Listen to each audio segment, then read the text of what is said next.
आप मुझसे दीपेंद्र हुड्डा पे सवाल मत पूछिए। क्यों नहीं पूछ? चिल्लाने से मैडम नहीं होगा। क्योंकि दोनों बेटियां बीजेपी का हिस्सा है। बबीता जी तो चुनाव से टिकट भी लेकर लड़ी थी बीजेपी से। समझा नहीं पाई कि अगर गीता और बबीता को डीएसपी बनना था तो उन्हें इंस्पेक्टर और सब इंस्पेक्टर क्यों बनाना चाहती हूं उनकी फैमिली के पचड़े में, और मुझे लगता है कि आज तक को भी नहीं पड़ना चाहिए। पचड़ा नहीं कहना चाह रहे हैं देख द्रोणाचार्य अवॉर्डी के लिए, या आप किसके लिए कहना चाह रहे हैं? और उसके बाद गलत कह रहे हैं वो, इसमें किसको आपत्ति हो सकती है? क्योंकि किसी के साथ नहीं हुआ तो इसके साथ। बेटा राजा को भेजा था दीपेंद्र हुड्डा जी को पिछली बार, तब भेज देते किसी खिलाड़ी को। और जिन पर आपने टिप्पणी करी है वो द्रोणाचार्य कोर्ट से जीत करके आई है गीता फोगाट, कोर्ट से जीत करके। क्योंकि आपको सरकार हरियाणा के अंदर जो खर्ची और पर्ची में नौकरियां दिया करती थी वो स्पोर्ट्स में भी यही काम। दिनेश फोगाट सिर्फ चैंपियन नहीं, वो चैंपियन ऑफ चैंपियंस है। उन्होंने देश के सभी खिलाड़ियों के लिए एक मिसाल। वो हार गई है राजनीति से, जब वो आंदोलन पे थी तब भी वो हारी इनकी राजनीति से, आज वो खेल के अखाड़े में है तब भी वो हारी इनकी राजनीति। जय श्री राम दोस्तों, कैसे आप? आई होप सारे स्वस्थ होंगे और मस्त होंगे। तो लेके आ गया हूँ एक रिएक्शन वीडियो।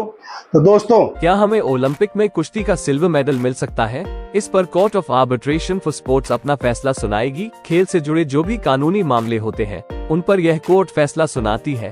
कल ही विनेश फोगाट की वकील ने इस कोर्ट में अपील लगाई और कहा कि हमें सिल्वर मेडल मिलना चाहिए, क्योंकि पहले दिन की बाउट के बाद जब फाइनल में विनेश फोगाट ने प्रवेश किया तब तक उनका वजन नियमों के मुताबिक 50 किलो के अंदर था, इसलिए उनको सिल्वर मेडल मिलना चाहिए।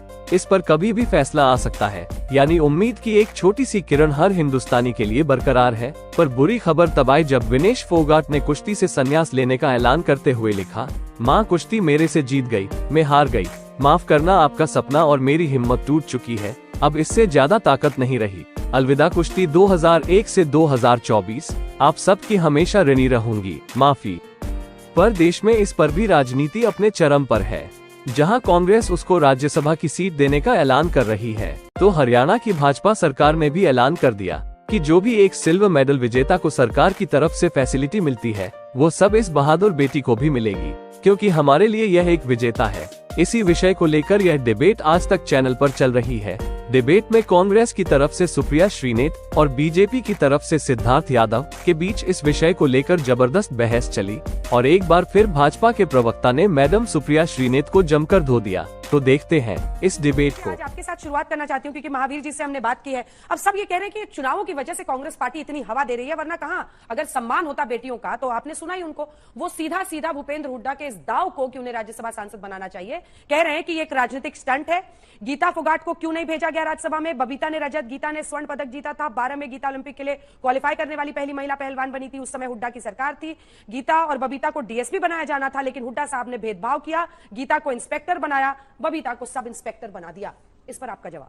मतलब सरकारी नौकरियां मिली और उसमें खुरपेच रहा। देखिए, मैं समझ सकती हूं कि फोगाट साहब इस समय आहत है और सारा देश आहत है, सारा देश दुखी है। मैं तो सिर्फ इस बात पर ज्यादा टीका टिप्पणी नहीं करूंगी। मैं सिर्फ इतना कहूंगी उनकी बात पर, क्योंकि आपने पूछा, क्योंकि यहां पर मैं अपनी बात कहने आई हूं। मैं सिर्फ इतना कहूंगी कि उनकी दोनों बेटियां बीजेपी का हिस्सा है। बबीता जी तो चुनाव से टिकट भी लेकर लड़ी थी बीजेपी से, दादरी से, और गीता जी ने भी बीजेपी का प्रचार किया था। मैं इनके व्यक्तिगत मामलों में नहीं पढ़ना चाहती हूँ। मुझे समझा नहीं पाई, एक सेकंड, आप समझा नहीं पाई कि अगर गीता और बबीता को डीएसपी बनना था तो उन्हें इंस्पेक्टर और सब इंस्पेक्टर क्यों बनाया गया? इस पर आपने जवाब नहीं दिया। वो किसकी बेटी है, वो कौन सी पार्टी से लड़ी, ये सब तो बाद में हुआ ना। जो उन्होंने पॉलिटिकल टिप्पणी करी, मैंने उसका पॉलिटिकल जवाब देने की कोशिश करी। मैं नहीं पढ़ना चाहती उनकी फैमिली के पचड़े में, और मुझे लगता है कि आज तक को भी नहीं पढ़ना चाहिए। चल, पचड़ा नहीं है ये किसी का, ये सिर्फ एक प्रश्न है कि अगर डीएसपी बनने का उस समय मौका था डीएसपी बनाने का, तो इंस्पेक्टर और सब इंस्पेक्टर क्यों बनाया गया? ये फैक्ट है, ये किसी का पॉलिटिकल या प्राइवेट पचड़ा नहीं है। क्या आपको लगता है उस समय उतना सम्मान नहीं दिया गया जितना दिया जाना चाहिए? बिल्कुल विश्वास है कि नियम के तहत हुआ। मुझे नहीं पता उसकी क्या जानकारी, लेकिन वो जरूर सही होगा। मुझे नियम का नहीं पता है, लेकिन अगर उन्होंने ये बात उठाई है तो इसका जरूर परिवेश पता चलना चाहिए। लेकिन अगर आज हुड्डा साहब कह रहे हैं कि विनेश फोगाट को राज्यसभा भेजना चाहिए, इसमें क्या गलत कह रहे हैं वो? इसमें किसको आपत्ति हो सकती है? क्योंकि किसी के साथ नहीं हुआ तो इसके साथ ना हो। This is not me, neither me nor you. This is about Vinesh Fogat, who is our national hero. Siddharth जी, पहली बात तो मैं एक आपत्ति दर्ज कराता हूं। आपके शो पर कांग्रेस पार्टी की बड़ी प्रवक्ता ने कहा कि सरकारी नौकरी भी मिली और खुरपचना, ऐसा कोई शब्द उन्होंने प्रयोग किया। हमारी देश के खिलाड़ियों को जो वो डिजर्व करते थे खेल नीति के तहत, जो नीति के तहत और खिलाड़ियों को मिल रहा था, उनको वो नहीं मिला। और 12 साल बाद, 15 साल बाद कांग्रेस पार्टी की प्रवक्ता नेशनल टेलीविजन पर जाकर के बैठे और एहसान जताया कि सरकारी नौकरी भी मिली, सरकारी नौकरी भी मिली, और आप यहां पे रो रहे हैं। ये आप किसके लिए कहना चाह रहे हैं? देख द्रोणाचार्य अवॉर्डी के लिए, या आप किसके लिए कहना चाह रहे हैं? और उसके बाद मैडम ने कह दिया कि मुझे तो जानकारी नहीं, पर मुझे विश्वास है कि जो नीति होगी वैसे ही मिला होगा। कोर्ट से जीत करके आई है गीता फोगाट, कोर्ट से जीत करके। उनको कोर्ट जाना पड़ा क्योंकि आपकी सरकार हरियाणा के अंदर जो खर्ची और पर्ची में नौकरियां दिया करती थी, जो नौकरियां खर्ची और पर्ची में देती थी, वो स्पोर्ट्स में भी यही काम करती थी। क्योंकि जिस प्रकार की पक्षपात की सरकार और आपकी पार्टी की नीति रही है, उसी ने हमारे देश में स्पोर्ट्स का और सभी फेडरेशंस का ये भट्टा बैठाने का काम किया। पर मैडम ने तो यहां कह दिया मुझे नहीं पता, मुझे को नहीं पता पॉलिसी क्या होगी। मैं आपको बता दूं, इसलिए जो आपके हुड्डा जी आज पॉलिसी बता रहे हैं कि हम इनको राज्यसभा भेज देते, अगर मेजॉरिटी होती तो, मेजॉरिटी तो थी जब अपने बेटा राजा को भेजा था दीपेंद्र हुड्डा जी को पिछली बार, तब भेज देते किसी खिलाड़ी को। और जिन पर आपने टिप्पणी करी है वो द्रोणाचार्य अवार्डी है, जिन पर आपने टिप्पणी करी है वो अर्जुना अवार्डी है। और मैं बड़ी जिम्मेदारी के साथ अंजना जी आपके शो पे कहता हूं, एक बार एक शो इसके इतिहास पे भी करना चाहिए कि कैसे हमारे देश के खिलाड़ियों को वंचित रखा जाता था, कैसे डिसाइड किया जाता था कि कौन जाके इंटरनेशनल प्रोग्राम्स में पार्टिसिपेट करेगा, कौन जाके कंपीट करेगा, और अवार्ड्स देने के पीछे क्या क्राइटेरिया होता था, इस पर भी जाना चाहिए। अब मैं दूसरी बात कहना चाहूंगा, रही बात विनेश फोगाट की, मैं मानता हूं विनेश फोगाट सिर्फ चैंपियन नहीं, वो चैंपियन ऑफ चैंपियंस है।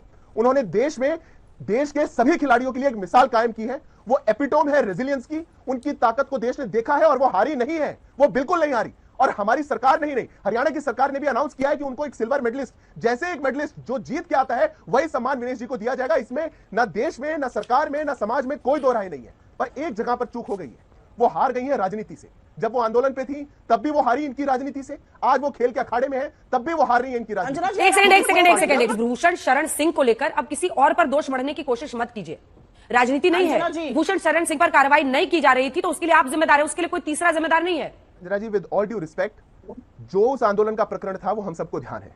भारत सरकार ने खेल मंत्रालय में, हम सब जानते हैं कि फेडरेशंस के अंदर देश की सरकार का ऐसा नहीं है 14 के बाद बदला है, पर कितना हस्तक्षेप लीगली पॉसिबल है ये हम सब जानते हैं। पर तब भी कमेटी को कॉन्स्टिट्यूट किया गया था, कमेटी के सामने सभी खिलाड़ियों को बुलाया गया था, कमेटी ने लाइंस को क्रॉस करते हुए फेडरेशंस को डायरेक्शंस दिए थे, लाइंस को क्रॉस करते हुए फेडरेशंस को समन करने का काम किया था। और हम जानते हैं कि फेडरेशंस को अगर सरकारें हस्तक्षेप करें तो उनका इंटरनेशनल डिस्क्वालिफिकेशन हो सकता है कि सभी जितने खिलाड़ी उस फेडरेशन से जुड़े हुए हैं, उस स्पोर्ट्स से जुड़े हुए हैं, उन सब पर वो गाज गिर जाए। उसके बावजूद देश की सरकार ने उस सीमा को भी लांघते हुए, उस पूरे प्रकरण में हस्तक्षेप करते हुए ये कोशिश की थी कि न्याय मिल सके और जो भी बात हमारे खिलाड़ियों की है वो लोगों के सामने जा सके। 2012 से लेकर के 2022 तक दीपेंद्र सिंह हुड्डा हरियाणा कुश्ती संघ के अध्यक्ष रहे, जबकि सारे आरोप लगते हैं हरियाणा कुश्ती संघ दीपेंद्र सिंह हुड्डा कांग्रेस पार्टी के नेता राहुल गांधी के मित्र और पूर्व मुख्यमंत्री के बेटे के कमान में थी वो कुश्ती संघ। तो क्या जब ये धरने पे जाकर के बैठे थे तो ये बात क्यों छुपाते थे? क्यों नहीं बताते थे कि मैं ही था कुश्ती संघ का अध्यक्ष हरियाणा का, मैं ही था जिसकी आंख के नीचे सब कुछ हो रहा था, मैं ही था जिसकी जिम्मेदारी थी सारी। पर मैं उस राजनीति में आज नहीं पढ़ना चाहता। पर मैंने जो प्रश्न पूछा दीपेंद्र सिंह हुड्डा पर, उसका जवाब आज अगर आप इनसे ले लेंगे तो मान लिया जाएगा, क्योंकि ये तो किसी को भी गाली दे सकते हैं। ये द्रोणाचार्य अवार्डी को नहीं छोड़ेंगे, अर्जुना अवार्डी को नहीं छोड़ेंगे, जो अपनी सरकारों में खिलाड़ियों के साथ बर्बरता करते थे, जिन्होंने कभी खिलाड़ियों को सुख सुविधाएं नहीं दी। कितनी थी पेंशन द्रोणाचार्य अवार्डी की और अर्जुना अवार्डी की, बताइए हरियाणा के अंदर कितनी पेंशन थी? ठीक है, वो जवाब दीजिए इसका। बता के जाइए। और महावीर साहब ने खुद कहा कि उन्हें कोर्ट जाना पड़ा, तो जाहिर तौर पर कोर्ट से अगर जाकर वो जीते हैं तो मिस्टर हुड्डा ने एज सीएम हक नहीं दिया बबीता को, गीता को। देखिए, मैं बेहयाई में जाना नहीं चाहती थी, लेकिन विनेश फोगाट की यह फोटो इस देश की हर लड़की ने देखी है। विनेश फोगाट की ये फोटो, जहां पर दिल्ली पुलिस उसको सड़कों पे घसीट रही थी और बूटों के तले रौंद रही थी, वो दिल्ली पुलिस ने किया था, जो गृह मंत्री अमित शाह को रिपोर्ट करती है। आप मुझसे दीपेंद्र हुड्डा पे सवाल मत पूछिए। क्यों नहीं पूछ? चिल्लाने से मैडम नहीं होगा, सवाल आपसे भी पूछा जाएगा। सवाल उनसे भी भूषण शरण सिंह पे पूछा गया और आपसे भी पूछा जाएगा। सवाल यह है कि इन्हीं बेटियों के हक अधिकार उनको पहले नहीं दिए जा रहे थे, लेकिन चूंकि अब आपको इसमें मौका दिख रहा है सियासी, इसलिए आप लोग राज्यसभा सांसद बनाने की बात कर रहे हैं। और अगर कोर्ट से जाकर बबीता ने जीता तो फिर जाहिर तौर पर उनका हक उनको नहीं दिया जा रहा था। अगर द्रोणाचार्य अवार्ड पर महावीर फोगाट बोल रहे हैं तो कौन उनसे ज्यादा डिजर्विंग हो सकता है? ये सब सवाल ना पूछा जाए आपसे। क्यों भाई? क्योंकि आप मुझ पर चिल्ला रही हैं इसलिए। तो please take back your words. मैं आपके ऊपर बिल्कुल नहीं चिल्ला रही हूं। आपने बोला आप मुझसे ये सवाल नहीं पूछ सकते। और यहाँ पर ये इस तरह के व्यक्तिगत ये मत करिए। बीजेपी के प्रवक्ता से मैं कहना चाहती हूं, अंजना जी, मैं दो बातें यहां पर कहना चाहती हूं। क्योंकि उनके साथ ऐसा हुआ तो विनेश के लिए आवाज ना उठाई जाए। क्यों ना उठाई जाए? इसमें क्या राजनीति है? अगर उसको राज्यसभा जाना चाहिए, मुझे लगता है उसको सर्वोच्च सम्मान भी मिलना चाहिए। लेकिन मैं एक बात यहां पर कहना चाहती हूं अंजना जी, और ये 10 सेकंड आपने मुझे सिर्फ सुनिए ना सुप्रिया जी, आपने मुझे चिल्ला के कहा था कि आप ये सवाल मुझसे नहीं पूछ सकती, इसलिए मैंने पूछा कि ये सवाल बनता है। और यहां कोई नहीं कह रहा, विनेश फोगाट को पूरा देश आज मानता है। आई होप कि आपको वीडियो पसंद आएगा। वीडियो पसंद आए तो लाइक कीजिए, शेयर कीजिए और चैनल पर नए हैं तो सब्सक्राइब कीजिए। मिलता हूं फिर किसी नई वीडियो के साथ, तब तक जय श्री राम।